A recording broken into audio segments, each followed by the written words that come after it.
Hey everyone, this is Felicia with The Book is Done.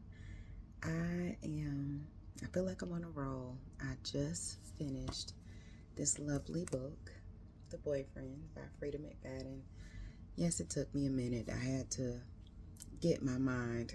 Technically, I read this book in a day. I read it today, and it was like I had to get in the mindset to read it. And I literally just finished it like not even 3 minutes ago, and I'm still trying to get myself together. Um, it's always like within the last 20, 30 pages where, Freida McFadden just blows up everything. All right. So, for those who have not read The Boyfriend, hmm, it was a good book. It was a good book. Me personally, the teacher, outside of, I would, my favorites, I would say The Housemaid's Secret, the second one. That's probably my favorite. One of my favorites. It's up there. The teacher is definitely up there. The boyfriend, it was okay. Like I don't know if I should be excited, disappointed, sad, happy. It wasn't like the teacher when I tell you my face was stuck for a good minute because it was so good. A lot of people were really upset about it and my mind was freaking blown. So, the boyfriend. I'm not going to ruin it, of course, but triggers, um, triggers of domestic violence, domestic abuse, um, alcohol abuse, and I want to say that's it. I want to say that's it. There is, I don't want to say that like it's bullying in here, but it's a little bit. It starts out. Excuse me. Excuse me. It goes back and forth between two point of views. Sydney, who is the main character, she's in the now, and then Tom. Tom is the before. Like Sydney and Tom, they end up meeting each other, like I would say halfway through the book. But Tom, it goes back to in the back of the day where Tom is in high school. I want to say like a senior in junior, senior in high school, and like modern day, Sydney is like 34. And so it goes back and forth. It gives you, it builds up the foundation of the book. And so the book starts off by how Tom is like obsessed, obsessed with this young lady named Daisy.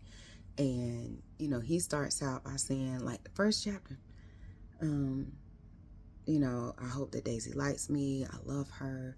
I want her to be my girlfriend. I would be terrified if she asked me to kiss her. I would be even more terrified if she invites me to her house. And then it goes on to say, like, while I'm fascinated by slowly, like, strangling the life out of her or put my hands around her neck. And I was just like, oh, snap. Okay, cool. So that's how the book starts off. So it's just like, okay, Tom, throughout the whole book, like you just get this whole about Tom, like Tom is on some shady boots type stuff. Okay, cool. Sydney, Sydney is interesting because she's 34, she's single, she's never been married, she doesn't have kids, she lives in New York, she's an accountant, and a dating app. I declare, listen, dating apps are not for the faint of heart. You understand? Like I don't know, but it's a dating app called Sync, and so she goes on here and she's trying to find these dates, these men, and she has two friends, Gretchen and Bonnie, and they all like kind of met like at a yoga place. So they took a yoga class together, and all three of them are dating. They're all single and dating, and Bonnie, I don't, it's not to say that I think that Bonnie didn't like Gretchen. I think that Bonnie tolerated Gretchen because of Sydney. That's how I'm gonna put that. Gretchen just seemed like she was oblivious to everything. She was like, "Ooh, you're dating? What's the deets? Give me the deets." And so, that's kind of Sydney's Sydney. The book starts out as well with Sydney. She goes out on a date with this man whose name is supposed to be Kevin, and I don't want to say that she got catfished, but I feel like she low-key slick got catfish because the person who shows up for the date doesn't look like anything in the picture.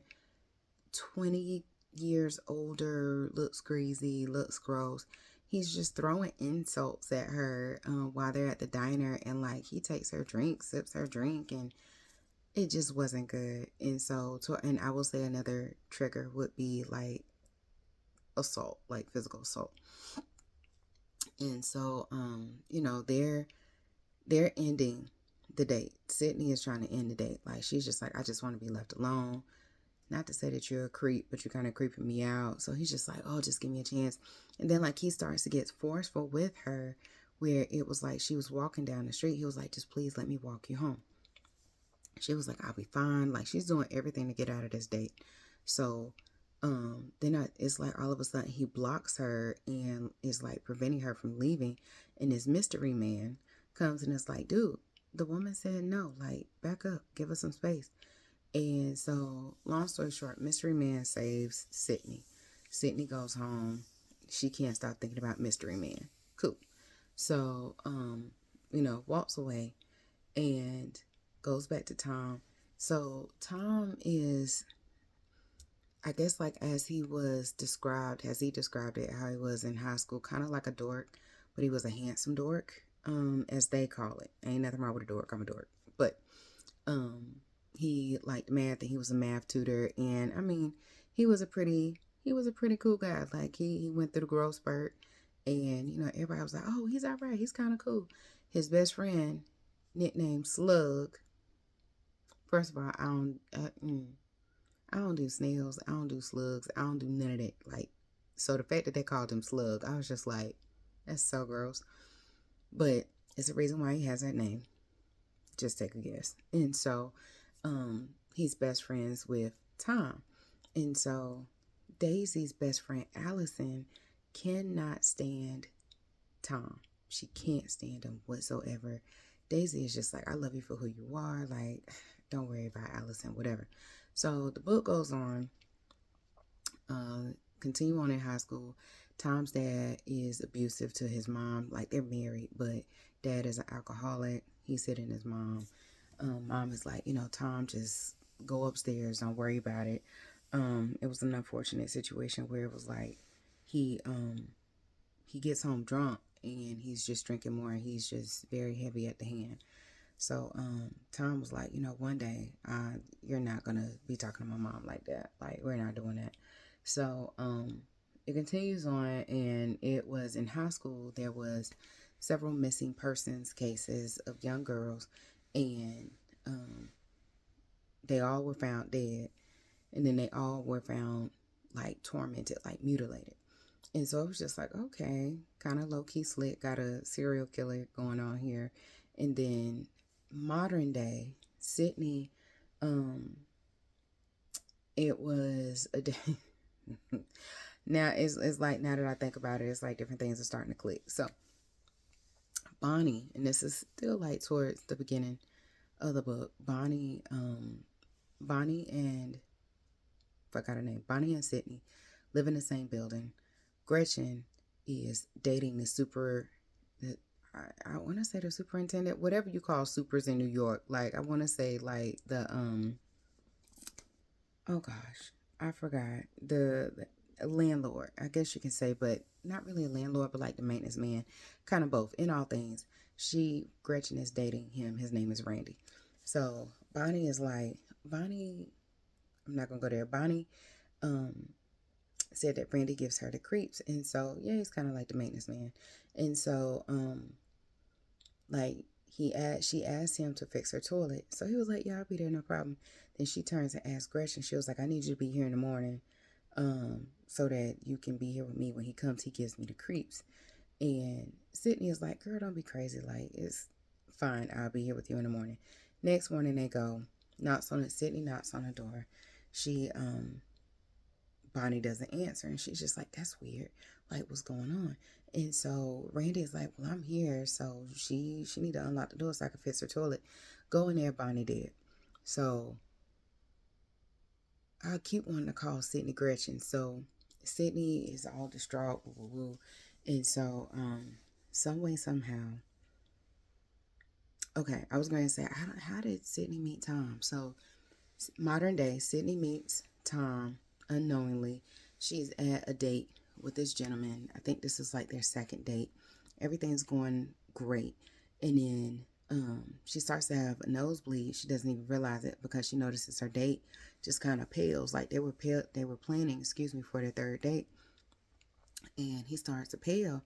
And then all of a sudden he passes out. I forgot the term for it, but he faints. He's one of those who faints and passes out when someone sees blood. So that's what happened. Once he came to, mystery man appears, and the guy the date comes to, mystery man is like, well, such and such happened. Mystery man is a doctor. Now, I'll leave that alone. So, cliffhangers, I know. So, the man leaves, and Sydney is embarrassed, and so the mystery man was just like, okay, are you okay? Like, the air isn't that dry to have a nosebleed. What's going on? And so he's real sweet. He offers to buy her a t-shirt. Oh, excuse me. So they end up going to dinner, right? And she was like, my name is Sydney. He was like, my name is Tom. She was like, nice to meet you. I was like, oh, snap. So Tom from present or before is now present day. So long story short, Sydney and Tom are dating. Like, they're starting to see each other. And, Sydney's ex is a police officer. His name is Jake. And, when Bonnie is murdered, Jake is actually the detective that's assigned to the case. And he was like, are you okay? Like, Sydney and Jake were dating for a while. They were serious, close to getting married, and it didn't happen. So they hadn't seen each other for years, all this good jazz. And so that kind of is off to the side. And he's just like, if you need anything, please let me know. Sydney is like, it's fine. I'm gonna do what I need to do. So the book continues on. So I'm gonna stop right there because it's a lot of back and forth. It's a lot of back and forth with the point of views, but it's still building up the foundation. Because, baby, some of the looks that I had on my face, priceless. When pieces of the puzzle started coming together, priceless. And so, in all things, of course, if you have not read it, read it. If you have, let me know what you think, because the housemaids, not the housemaids, I'm thinking about her next book. I'm gonna tell you that in a second. So the boyfriend, was it worth waiting for? Yes, to a certain degree. I'm kind of curious as to what the crash is about. That comes out at the end of February. Oh, but one nugget that Freida McFadden dropped a few days ago: the housemaid's wedding. What? November 22nd. This is the fourth book in the series, but it's not like your typical fourth book. It's a short book. I think it's like 162 pages or something like that. From what I've gathered over the last couple of days, this book is between 2 and 3, which places the foundation between, I forgot her name. I want to say it's Mina. I forgot her name. Between her and the gardener. It hasn't come to me, but it explains like them getting married, because in the third housemaid, the housemaid is watching. The housemaid secret, the housemaid is watching. If you haven't read it, spoiler, sorry, just go ahead and stop right now. Enzo, that's his name. Millie, That's her name. So it talks about Millie and Enzo's story. So I mean, those who have been reading the first and second Housemaid, like y'all kind of have to know that there's something going on between Millie and Enzo. So in the third book, they're married. It's like few years, fast forward a few years, they're married and they have two kids. They have a daughter and a son. That's what's talked about in the third, like the housemaid is watching. So that's from my understanding the principle of the housemaid's wedding is between books 2 and 3, and it talks about, I guess everything leading up to their wedding and all this good jazz. I don't know. It's going to be released on November 22nd. Who pre-ordered that book? This girl. So I did it in a Kindle, and more than likely I'm going to get it in paperback as well because I need to add it to my collection. But in all things, The Boyfriend was good. The Crash is coming out in February, the end of February. And so I'm definitely going to look into that. But let me know what you think. The Boyfriend, I feel like with this one, I did get it a little bit right. I would say I got it halfway right as to who. I got it halfway right, not to say as to who did it, but to who had knowledge of what was going on. It'll make sense when you read it. So, in all things, this is Felicia with The Book Is Done, and I'm out. Good night, y'all.